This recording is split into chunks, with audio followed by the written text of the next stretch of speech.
Enggak di. Kayak sabit iki barangnya sudah jadi hutang. Lazim itu cara Petunge sing wis dadi. Sudah jadi. Petunge wis dadi.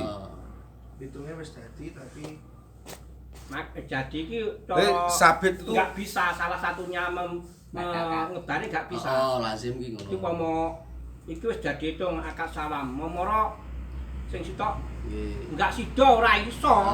Kan kadung tak bayar kok. Kan ini akad itu akad jaiz, ada akad lazim. Nek jaiz itu bisa ngebarne, tapi lek lazim enggak iso. Sebalikannya dari lazim. Palayasiku binujumi kitabah. Tidak sah gadean dengan penyebab karena cicilannya akan kita bahkan kan diutang Bang ya. Kowe lek iso bayar nglunasi 10 juta awakmu merdeka. Ijek bayar separuh. Terus ya ngono kuwi kan yo wis terus dijogol apa kula arep ngangkat kita bakar aku. Nah, gamane umpama kan kate apa iki pas kan iso duwe. Nggih. Lawi Omone ngene, Pak. iki aku sing dijogol iki kok sampeyan kok kadung aku gak iso bayar. Nah, nggih. Nah, tapi enggak jadi. Karena masih belum belum luzum. Karena akad kitabah itu apa iki enggak lazim. Itu jaiz. Lagi kata kitabah itu jaiz. Maksud jaiz pun sir aku ora akad nggih, enggak tak akad iki tak bari enggak teruskan oleh. Di anarohne litasik wal katab lau fasku. Mata sa'afatasku bianujum fala makna litaufikiha. Lawang penyebabnya iso gagal gitu. Yo kok dadi modifikan deh. Pada maksudnya masalah. Nggih. Anu masalah niku. Kadabah kuwi bisa rohen kuwi tujuannya adalah jaminan. Terus lek katabah kuwi bisa dirusak. Nggih. Sak wayah-wayah sak karepe. Lah yo apa sak wayah rusak kok dadak ning ngene jaminan. Dirusak akadnya lho, Pak. Kan nggih buka rasa. ibaratnya kan anu, Pak. Akad lho. Lah, jadi lawane jaiz to, akad jaiz to lazim iki. Wala bijali ju'alati qabla furaq min amal. Wa in syara'a fihi. Dan tidak bisa rohen itu penyebabnya adalah akad jualah sebelum selesainya pekerjaan. Walaupun sudah mengerjakan.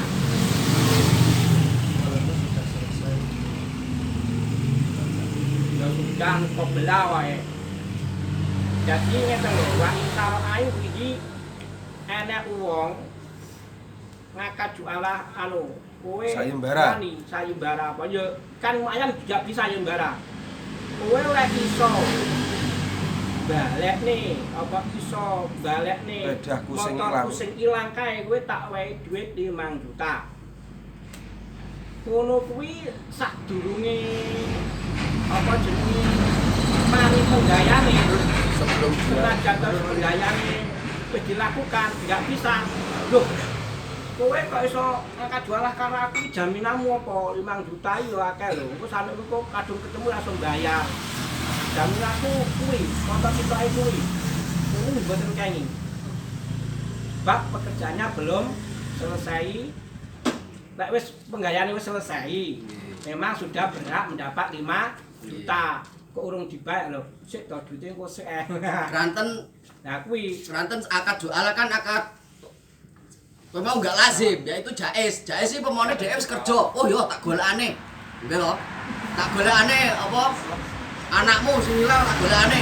Barangnya nang tengah dalan, wah iki aku wis ora kuat iki. Ibaratnya ngono. Kan moro-moro terus tidak melakukan pekerjaane kuwi mau golek iki mau kan sak sire dhewe, sak sire to. Lah niku enggak iso. Enggak iso terus njaluk jaminan dhisik 5 juta mau. Rokok ilane banyu. iki alasane ana pas bah kayak utuh gitu. Nek jualah itu kenapa nggak bisa? Karena di antara kedua, antaranya sing ngene sayembara karo sing amal itu bisa merusak semuanya. Moro lekas anu wis gak sida apa sayembara ku tak tutup deret. Nah, kita aku lah sudah terusnya gayane iku gak dapatkan. Iki seumpami kalau lebih setunggalipun kasus kan harus bentuk. Kasusipun ngaten. Kula jenengan anak kula piyambak mawon. Suatu ketika datang anak saya dengan leasing yang sifatnya itu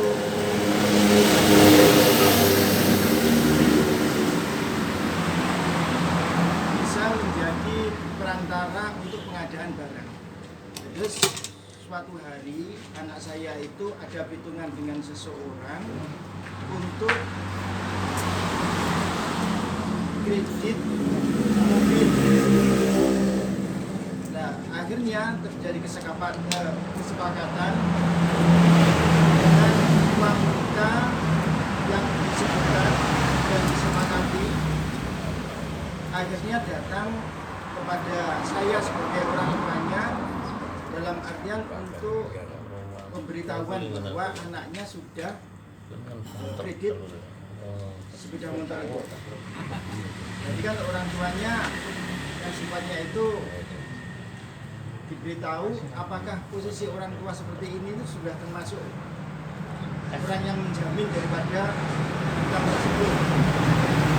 Terus yang kedua, apakah ketika itu sudah terjadi anak saya yang kredit itu tadi bisa menggagalkan dengan proses yang sudah dilakukan. Jadi mobilnya sudah diterima, terus orang tua diberitahu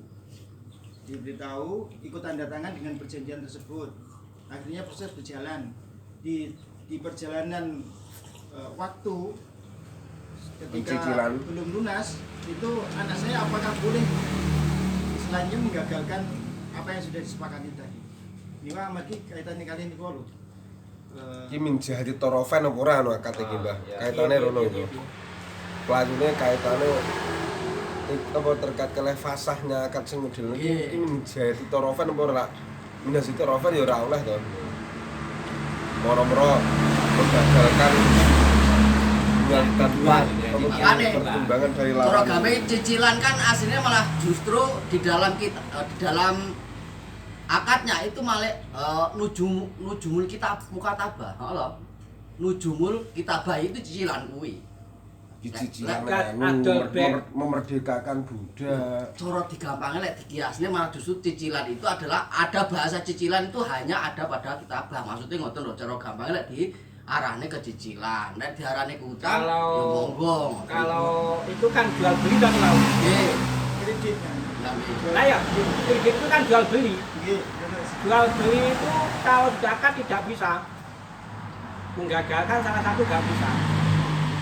Mbah, termasuk akad mukatabah itu akad bagian akad business. Cara gampangnya budak gitu, budak akad kitabah karo majikan ndak. Itu termasuk naul business iku.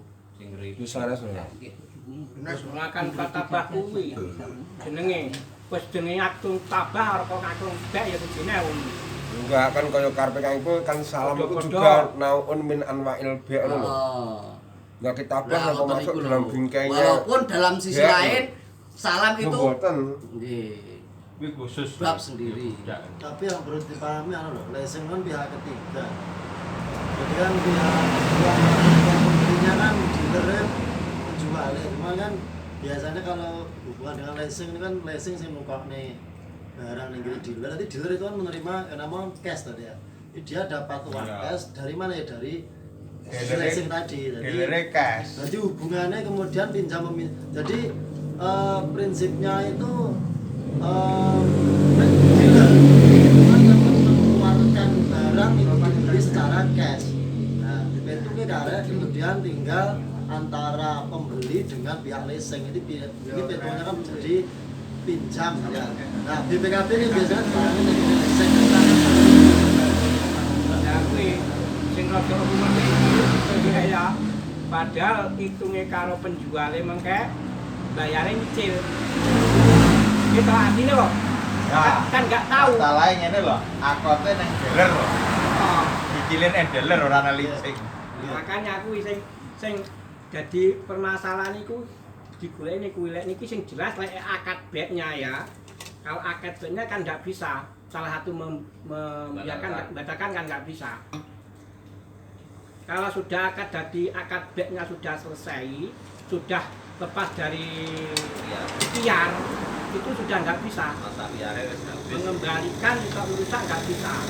Tapi kalau masih di masalah ikhtiar, banyak 3 hari ya, bisa.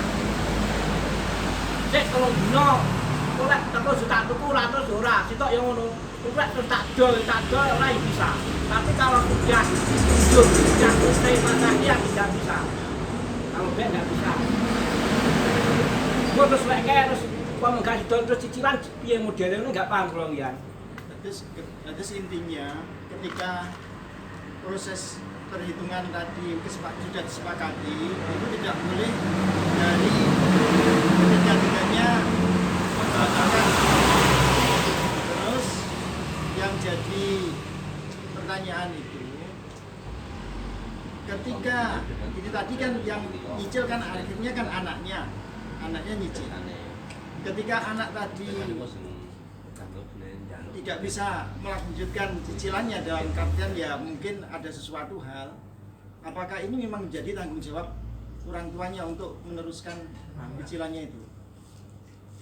Nah, makanya lek wis wong tuane kuwi istilah iki apa iki kan anak kan hanya nanggung tok to niki. Jadi Pak Arif, niku prakteknya biasanya kalau pinjam meminjam di lembaga perbankan atau keuangan itu kan memang aturan sistem keuangan dan administrasinya itu kan memang debitur itu harus ada penjaminnya, harus ada pasangannya. Kalau belum bersuami itu biasanya pihak yang sebagai debitur kedua itu adalah orang tua.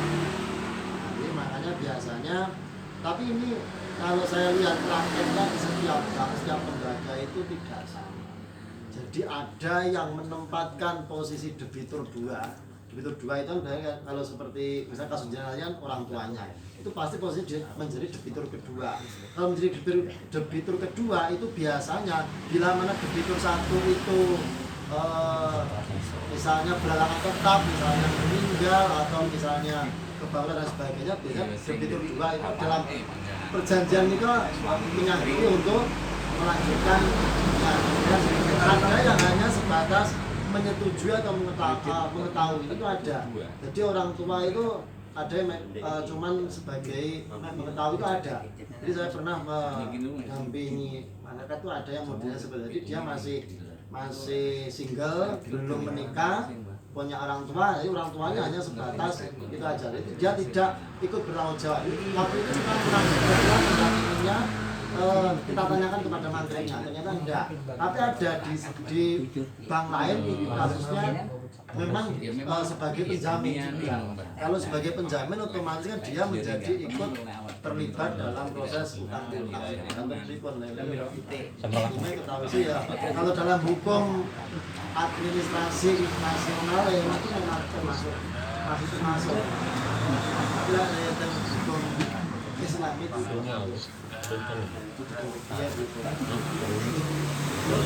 kalau tadi kan keterangannya Bang Moses kalau kaitanipun ketika ada barang pasokan tadi terus akhirnya rusak gak mengganti tadi loh, kalau kali kepikiran kok berarti ketika itu Bukan gosopan. kaitan yang awal-awal dengan antara nyilih karo apa Bang. tadi apa doman dengan amanah. Nggih. Itu kalau gosok itu namanya tanggungan, istilah barang yang di tangan orang gosok itu adalah doman atau yadu doman. Kalau gosok kuwi enek kerusakan sakjane mbuh PPK Mbora kuwi kudu ngijoli. Tapi lek pinjam kita nyilih utang lo ya. Itu namanya dasarnya amanah, kepercayaan.